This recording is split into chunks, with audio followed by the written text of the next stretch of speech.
Physical properties के बाद बच्चों आज हम स्टार्ट करने वाले हैं केमिकल प्रॉपर्टीज़ ऑफ मेटल्स। तो स्टार्ट करते हैं। तो जो सबसे पहला चीज़ इसमें हम देखने वाले हैं वो है रिएक्शन विथ ऑक्सीजन।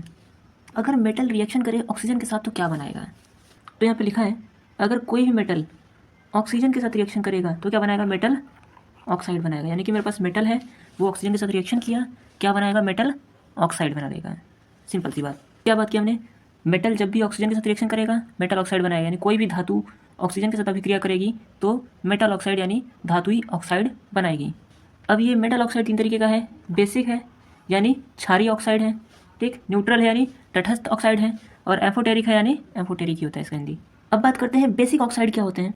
ऐसे ऑक्साइड्स जो वाटर के साथ रिएक्शन करके बेस का फॉर्मेशन करें, यानी ऐसे मेटल ऑक्साइड्स जिनको पानी में जब डाला जाए तो वो बेस का फॉर्मेशन कर ले, यानी बेस का निर्माण कर ले, उन्हें बेसिक ऑक्साइड कहते हैं। न्यूट्रल ऑक्साइड्स क्या है, do not react with water, ये वाटर के साथ रिएक्शन ही नहीं करेंगे। एम्फोटेरिक ऑक्साइड क्या है, ऐसे ऑक्साइड्स जो एसिड्स और बेसिस दोनों के साथ रिएक्शन कर ले और क्या बनाए, सॉल्ट और वाटर। तो बेसिक ऑक्साइड में हमने क्या पढ़ा, ऐसे मेटल ऑक्साइड यानी ऐसे धातु ऑक्साइड जो कि पानी में डालने पे बेस का यानी क्षारक का निर्माण करे। न्यूट्रल ऑक्साइड क्या है, ऐसे मेटल ऑक्साइड यानी ऐसे धातुई ऑक्साइड जो पानी के साथ कोई रिएक्शन ही ना करें, ठीक। एम्फोटेरिक ऑक्साइड क्या है, ऐसे मेटल ऑक्साइड जो एसिड यानी अम्ल के साथ भी, बेस यानी क्षारक के साथ भी, दोनों के साथ रिएक्शन करें और क्या बनाए, सॉल्ट और वाटर बनाए। तो पहले कहानी स्टार्ट करते हैं बेसिक ऑक्साइड से। तो स्टार्ट करते हैं बेसिक ऑक्साइड्स। जैसे एग्जांपल है यहाँ पे सोडियम का रिएक्शन जब मैं ऑक्सीजन के साथ कराऊंगा तो क्या बनेगा, सोडियम ऑक्साइड बनेगा। क्या बनेगा, सोडियम ऑक्साइड बनेगा, और प्लस काफ़ी मात्रा में इसमें से क्या निकलेगी, हीट निकलेगी। सोडियम ने ऑक्सीजन के साथ रिएक्शन कराया, सोडियम ऑक्साइड बनाया, और बहुत ज़्यादा मात्रा में क्या निकली, हीट निकली। ठीक है, यहाँ तक तो बात हो गई। अब इस सोडियम ऑक्साइड को जब पानी में डाला जाएगा, तो वाटर के साथ रिएक्शन करके क्या बना लेगा, NaOH बना लेगा, सोडियम हाइड्रोक्साइड बना लेगा, कास्टिक सोडा। सोडियम हाइड्रोक्साइड क्या है, हमने एसिड बेस में पढ़ा था, सोडियम हाइड्रोक्साइड एक स्ट्रॉन्ग बेस है, एक प्रबल क्षारक है।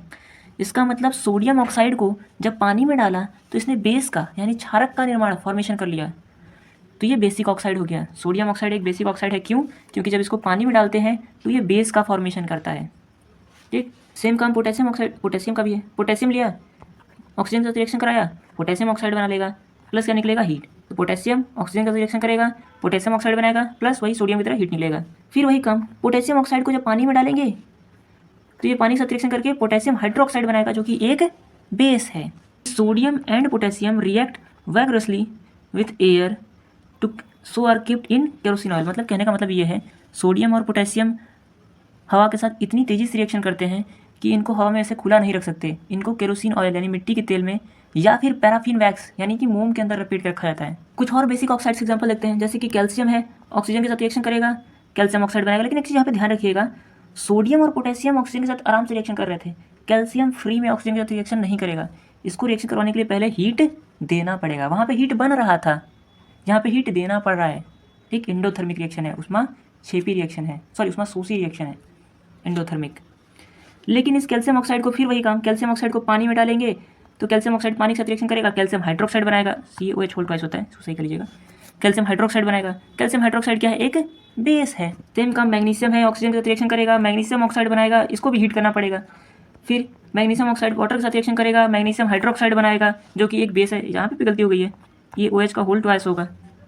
चलिए इसको मैं सही कर दूंगा नोट्स में। तो बेसिक ऑक्साइड्स क्या थे, मेटल के ऐसे ऑक्साइड्स जिनको पानी पे डालने पे वो बेस का यानी क्षारक का निर्माण कर रहे थे, जैसे sodium oxide, potassium oxide, calcium oxide और मैग्नीशियम ऑक्साइड। देखिए न्यूट्रल ऑक्साइड्स के बारे में हमें नहीं पढ़ना है। तो आगे बात करते हैं एम्फोटेरिक ऑक्साइड्स की। इसमें हमें दो मेटल्स के बारे में पढ़ना है, एल्यूमिनियम और जिंक, बाकी कुछ नहीं इसमें। जैसे कि एल्यूमिनियम है, ऑक्सीजन के साथ रिएक्शन कराएंगे तो हीट करना पड़ेगा, इसको भी हीट करना पड़ेगा, डायरेक्टली ऑक्सीजन के साथ रिएक्शन नहीं करेगा। तो एल्यूमिनियम को ऑक्सीजन की प्रेजेंस में जब हीट करेंगे तो एल्यूमिनियम ऑक्साइड बनाएगा, ठीक। उसी तरीके से मेरे पास जिंक है, इसको ऑक्सीजन के साथ रिएक्शन कराएंगे तो ये क्या बनाएगा, जिंक ऑक्साइड बनाएगा। अब ये जो एल्यूमिनियम ऑक्साइड या जिंक ऑक्साइड है, ये एसिड की तरह भी काम करते हैं और बेस की तरह भी, act as both acid and base. तो मैं जो कह रहा हूँ कि ये एसिड और बेस दोनों की तरह काम करते हैं, तो ये कैसे सही है। तो देखिए यहाँ पे जिंक ऑक्साइड लिया, सोडियम हाइड्रोक्साइड एक बेस है, पता है, के साथ रिएक्शन कराया तो क्या बनेगा, सोडियम जिंकेट बनेगा, Na2ZnO2, सोडियम जिंकेट जो कि एक सॉल्ट है, और वाटर बनेगा। जिंक ऑक्साइड को सोडियम हाइड्रोक्साइड के साथ रिएक्शन कराया, सोडियम जिंकेट बना, Na2ZnO2 प्लस वाटर बना, यानी कि सोडियम जिंकेट एक सॉल्ट है, वाटर तो वाटर ही है। तो यहाँ पे ये बेस के साथ रिएक्शन कर रहा है, जिंक ऑक्साइड बेस के साथ रिएक्शन करके सॉल्ट और वाटर बना रहा है। इसका मतलब इस जगह पे ये एसिड की तरह काम कर रहा है, यानी कि अम्ल की तरह काम कर रहा है। वही जिंक ऑक्साइड जब हाइड्रोक्लोरिक एसिड के साथ रिएक्शन करेगा तब क्या बनेगा, जिंक क्लोराइड बनाएगा और क्या बनाएगा, वाटर बनाएगा। जिंक क्लोराइड भी एक सॉल्ट है, वो भी एक लवण है एक तरीके का। मतलब जब बेस के साथ रिएक्शन करना पड़ रहा है तो खुद एसिड की तरह काम कर रहा है, और जब एसिड के साथ रिएक्शन करना पड़ रहा है तो खुद बेस की तरह काम कर रहा है। आगे बात करते हैं, सेम वही काम एल्यूमिनियम भी करेगा। एल्यूमिनियम जब सोडियम हाइड्रोक्साइड से रिएक्शन कर रहा है तो NaAlO2 बना रहा है, इसे कहते हैं सोडियम एल्यूमिनेट, प्लस वाटर बना रहा है। सोडियम एल्यूमिनेट एक सॉल्ट है। वही एल्यूमिनियम ऑक्साइड जब HCl के साथ रिएक्शन कर रहा है तब बना रहा है AlCl3। AlCl3 एल्यूमिनियम ट्राइक्लोराइड, यह एक तरीके का सॉल्ट है, प्लस वाटर। तो मतलब वही काम यही है कि बेस के साथ रिएक्शन कर रहा है तो ये खुद एसिड की तरह काम कर रहा है, एसिड के साथ रिएक्शन कर रहा है तो खुद बेस की तरह काम कर रहा है। तो एम्फोटेरिक ऑक्साइड क्या है, ऐसे मेटल ऑक्साइड्स जो एसिड या बेस दोनों के साथ रिएक्शन कर ले और क्या बनाए, सॉल्ट और वाटर बनाए, यानी कि अम्ल और क्षारक दोनों के साथ अभिक्रिया करके लवण तथा पानी का निर्माण करे। मतलब यह एसिड की तरह भी काम कर सकते हैं और बेस की तरह भी काम कर सकते हैं।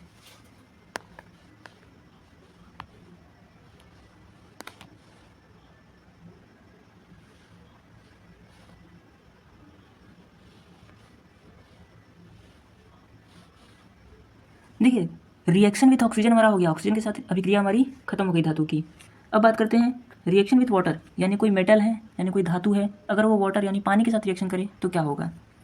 तो कोई भी धातु है अगर वो पानी के साथ रिएक्शन करेगा तो क्या बनाएगा, मेटल हाइड्रोक्साइड बनाएगा। यानी कोई मेटल है वो वाटर के साथ रिएक्शन करेगा तो मेटल हाइड्रोक्साइड या मेटल ऑक्साइड बनाएगा, या तो मेटल हाइड्रोक्साइड बनाएगा या फिर मेटल ऑक्साइड बनाएगा। प्लस क्या बनाएगा, हाइड्रोजन गैस बनाएगा। तो क्या कहा मैंने, कोई मेटल है यानी धातु है वो वाटर यानी पानी के साथ रिएक्शन करेगा तो मेटल हाइड्रोक्साइड या मेटल ऑक्साइड बनाएगा, ठीक है। प्लस क्या बनाएगा, हाइड्रोजन गैस बनाएगा। जैसे सोडियम एक मेटल है, सोडियम एक मेटल है, पानी के साथ रिएक्शन करेगा, सोडियम का हाइड्रोक्साइड बनाएगा, प्लस हाइड्रोजन गैस बनाएगा, प्लस इसमें से क्या निकलेगी, बहुत ज़्यादा हीट निकलेगी। सोडियम मेटल को जब पानी के साथ रिएक्शन कराएंगे तो क्या बनाएगा, सोडियम हाइड्रोक्साइड बनाएगा जो कि एक स्ट्रॉन्ग बेस है यानी प्रबल क्षारक है, प्लस उसमें से हाइड्रोजन गैस निकलेगी और क्या निकलेगा, बहुत ज़्यादा हीट निकलेगा। और यहाँ पे मैंने कोल्ड वाटर क्यों लिखा है, कोल्ड वाटर यानी ठंडा पानी क्यों लिखा है, क्योंकि सोडियम पानी के साथ इतनी तेज़ी से रिएक्शन करता है, सोडियम पानी के साथ इतनी तेज़ी से रिएक्शन करता है कि अगर इसको ठंडे पानी में भी डाल देंगे तब भी रिएक्शन कर लेगा, तब भी रिएक्शन कर लेगा, और इतनी तेज़ी से करेगा कि उसमें आग लग जाएगी। आग क्यों लग जाएगी, क्योंकि सोडियम जब पानी के साथ रिएक्शन करेगा तो बहुत ज़्यादा हीट निकलेगी।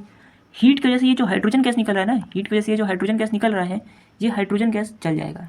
तो सोडियम को पानी में डालने पे सोडियम में आग नहीं लगता है, जो हाइड्रोजन गैस निकल रहा था इस हाइड्रोजन गैस में आग लगता है। वही सेम काम पोटेशियम भी करेगा, पोटेशियम लिया पानी में डाला तो ये भी ठंडे पानी से रिएक्शन कर लेगा, क्या बनाएगा, पोटेशियम हाइड्रोक्साइड बनाएगा जो कि एक स्ट्रॉन्ग बेस यानी प्रबल क्षारक है, ठीक। और वही हाइड्रोजन गैस बनेगा और बहुत ज़्यादा मात्रा में क्या निकलेगी, हीट निकलेगी। अब इसको भी पानी में डालने पे आग लग जाएगा। आग क्यों लगेगा, जो हाइड्रोजन गैस निकल रहा है इस हीट यानी इस गर्मी की वजह से वो क्या हो जाएगा, जल जाएगा।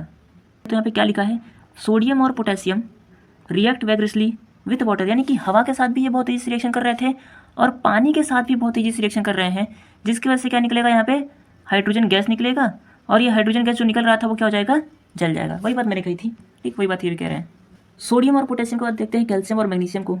तो कैल्शियम भी ठंडे पानी से रिएक्शन कर लेता है, कैल्शियम भी ठंडे पानी से रिएक्शन करेगा, ठीक। और क्या बनाएगा, कैल्शियम हाइड्रोक्साइड बनाएगा, प्लस वही हाइड्रोजन गैस निकलेगी ही निकलेगी, क्योंकि हमें पता है कोई भी मेटल पानी के साथ रिएक्शन करेगा तो मेटल हाइड्रोक्साइड बनाएगा, हाइड्रोजन गैस निकलेगी, ठीक।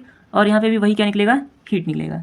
लेकिन इसमें आग नहीं लगेगा, इस वाले प्रक्रिया में आग नहीं निकलेगा। क्यों नहीं निकलेगा, क्योंकि कैल्शियम पानी के साथ बहुत ज़्यादा तेज़ी से रिएक्शन नहीं करता है सोडियम या पोटेशियम की तरह।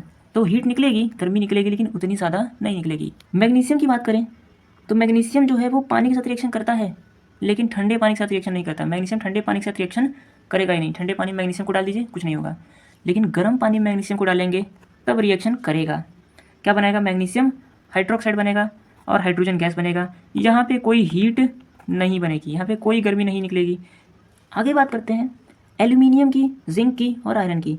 एल्यूमिनियम पानी के साथ रिएक्शन करता है, एल्यूमिनियम का ऑक्साइड बनाता है। अभी तक हमने सोडियम, पोटेशियम, कैल्शियम, मैग्नीशियम सब हाइड्रो ऑक्साइड बना रहे थे। एल्यूमिनियम पानी के साथ रिएक्शन करके एल्यूमिनियम का ऑक्साइड बनाएगा, प्लस हाइड्रोजन गैस बनाएगा। जिंक की भी वही कहानी, जब जिंक पानी के साथ रिएक्शन करेगा तो क्या बनाएगा, जिंक का ऑक्साइड बनाएगा प्लस हाइड्रोजन गैस बनाएगा। आयरन की भी वही कहानी, आयरन जब पानी के साथ रिएक्शन करेगा तो आयरन का ऑक्साइड बनाएगा, आयरन का ऑक्साइड बनाएगा प्लस हाइड्रोजन गैस बनाएगा। तो मतलब एल्यूमिनियम, जिंक और आयरन जब ये पानी के साथ रिएक्शन कर रहे हैं तो aluminium oxide, zinc oxide, iron oxide बना रहे हैं और हाइड्रोजन गैस बन रहा है। अब ध्यान दीजिएगा, जो एल्यूमिनियम है, जिंक है या आयरन है, ये तीनों ना ठंडे पानी के साथ ना ही गर्म पानी के साथ किसी के साथ रिएक्शन नहीं करेंगे। ये रिएक्शन करेंगे सिर्फ स्टीम के साथ, यानी भाप के साथ। ये भाप के साथ रिएक्शन करेंगे। तो रिएक्शन विथ वाटर यानी कि पानी के साथ रिएक्शन में हम जो जो चीज़ें पढ़ी उनको एक बार क्या कर लेते हैं, रिवाइज कर लेते हैं। तो क्या कह रहा है, किसी भी मेटल को पानी के साथ रिएक्शन करेंगे तो मेटल हाइड्रोक्साइड या मेटल ऑक्साइड बनाएगा प्लस हाइड्रोजन गैस बनाएगा। सोडियम जो है वो ठंडे पानी के साथ रिएक्शन कर लेता है और रिएक्शन करके सोडियम हाइड्रोक्साइड बनाता है प्लस हाइड्रोजन गैस बनाता है और बहुत ज़्यादा मात्रा में हीट निकलती है। सेम पोटेशियम भी ठंडे पानी के साथ रिएक्शन कर लेता है, पोटेशियम हाइड्रोक्साइड बनाता है, हाइड्रोजन गैस और हीट निकलती है। सोडियम और पोटेशियम पानी के साथ इतनी ज़्यादा तेज़ी से रिएक्शन करते हैं कि जो हाइड्रोजन गैस निकल रहा था उसमें क्या लग जाती है, आग लग जाती है। कैल्शियम की बात करें तो कैल्शियम भी ठंडे पानी के साथ रिएक्शन कर लेता है, क्या बनाता है, कैल्शियम हाइड्रोक्साइड बनाता है, हाइड्रोजन गैस निकलती है और हीट निकलता है। लेकिन यहाँ पे बहुत ज़्यादा मात्रा में हीट नहीं निकलती है। मैग्नीशियम की बात करें तो मैग्नीशियम ठंडे पानी के साथ रिएक्शन नहीं करता है, वो गर्म पानी के साथ रिएक्शन करता है, हॉट वाटर के साथ, और क्या बनाता है, मैग्नीशियम हाइड्रोक्साइड बनाता है प्लस हाइड्रोजन गैस निकलती है।